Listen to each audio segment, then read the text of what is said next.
I'm going to talk about hair. And the reason I'm going to talk about that because your hair is sacred. And those are part of any type of tribe, or they may not be part of the tribe, and their family has taught them or told them, then they know. But they may not know that it's a spiritual thing. They may not know it's connected to the tribes about the hair. Now, your hair is very, very, very important. That's why it's good to not let people put their hands in it. And if you go to a beauty and barber shop, you're to gather your hair. You don't let people sweep your hair, throw it in the trash, and the dumpster so animals or it can fly into the sky, because that sets your path as well. Your hair sets your path. Sometimes you place curses on yourself and not even aware that you place that curse because you're not in tune with traditions and stuff. So I'm going to go further. In some tribes, seasonal, or it may be a certain time of the year before spring said, they may do it in spring, fall, some may do it in winter, and some people may do it on a consistent basis.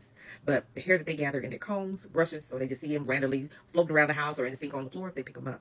Some people wrap them up in cloths, tissue, paper, and bottle it up and throw it away, and they shouldn't. They have missed what they were supposed to do because either it was not translated properly down to them. It's okay to cover up and ball it up, but there's other steps that goes along with that. It's not to be thrown in the trash. It's not to be thrown outside or in the trash bag for the collection to pick up. It's not for your barber beautician to sweep up and throw it in the trash. Your hair is sacred, even if it's dead ends, even if it's breakage. It doesn't make a difference. Only thing I can tell you is when I started back doing what my mother told me, my hair growth started growing back.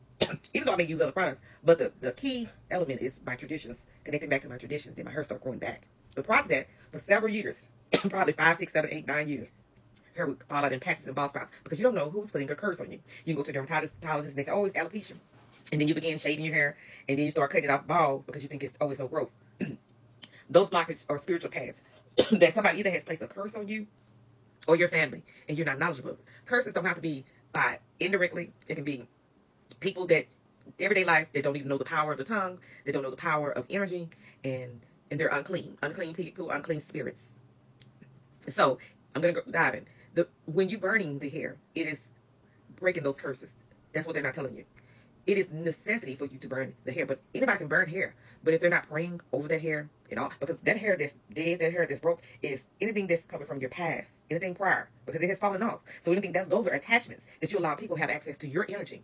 So it's important to practice some type of spirituality. Some cultures use sage, lemongrass, and different other herbs to burn with the hair. But even if you don't have it, you have those herbs, you need to be praying over the hair to break those curses and spells of your financial, spiritual, mentally, physically, aspects of your life, and remove all ties that people have attached and hindered you that you're not even aware of, and those that you are aware of. Even those that speak and not knowledgeable about their tongue and what they say have committed spells that speak against you due to anger, being upset, and not being aware of the power of the tongue. So, yes, you should burn your hair. Break all that negative energy that was attached to it. And the growth of your new hair will begin to grow back.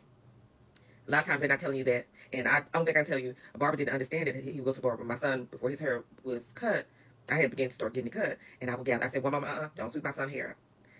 I started gathering his hair up off of his cape off the floor. The guy just thought it was weird, because that tradition that was not taught to him does not mean that it does not weigh in the power. So I take his hair with me, and I have taught that for him and his sons to know, even when they sit in that barber chair. You don't know the intentions of the barber. Bad enough you allow them to touch part of you that shouldn't be touched. And you giving them power over your life when you allow them to do whatever they do that belongs to your DNA. You have to think clearly about why things occur. This is a spiritual world. You have to face reality that it's a spiritual world. It's not about Christianity. Christianity is new. Spirituality has always existed. And those powers, those principalities do exist. But you have to know how to protect yourself as well. And one thing they do attack is your crown. They always attack your crown first. Because if they can break this down, the mind, everything, every follicle, then they know they have won because you're not aware of your power. So when you're doing your haircut, your hairstyles, protect your hair. You can't assume people love you, even if they're your family, friends, or foes, or enemies, or people you're not aware of, or a complete stranger. You cannot assume what they practice or what they believe in. They take that same hair that they collect and take it to somewhere else and pray curses on you and everyone that has went in there. So don't assume that. And I'm not telling you this because it's you just being superstitious. No, it's not superstitious. It's not superstitious. I have had a business and I have dealt with people that do dark demonic spiritual work, and they work on people's hair. So don't be fooled. Not everybody, but don't be fooled. Be careful about your life and your path. People are willing to take your destination from you. They're willing to place curses on you to better their lives. That's a spiritual warfare that you have to be aware of. Burning hair can be a sacred ritual symbolizing purification, transformation, and release, particularly when cutting it as an act of letting go of the past or a negative life phase. In some traditions, it is also a way to offer prayers or energy to the spiritual realm, or to prevent hair from being misused. The ritual's meaning is deeply personal and culturally dependent. Symbolic meanings, purification and release. Fire is seen as a purifying element, and burning hair can represent the burning away of what no longer serves you, such as negative attachments, stagnant energy, or the past. It is often performed to create space for new beginnings. Transformation. The ritual can symbolize transformation, allowing a person to move from one phase of life to another. The act of cutting and burning hair can be a way to shed an old identity or persona. Karmic release. Some traditions view the practice as a way to consciously release lingering karmic debt or negative energy associated with the hair. Spiritual offering. In some indigenous traditions, burning hair with herbs like sage is a way to send thoughts, prayers, and intentions to the spiritual realm. In other cultures, it can be a spiritual offering to a deity. Spiritual protection. Burning hair can be a ritual to prevent it from being used for spiritual harm by others. Cultural practices. Native American traditions. Some tribes may burn hair to release the person's energy and spirit, and to allow the smoke to carry prayers to the spiritual world. Hinduism. Some Hindu traditions involve offering hair to deities, and for some pilgrims, this hair donation is a significant spiritual act. Other cultures. The practice of cutting and burning hair as a form of release can be found in various personal, spiritual, and cultural contexts.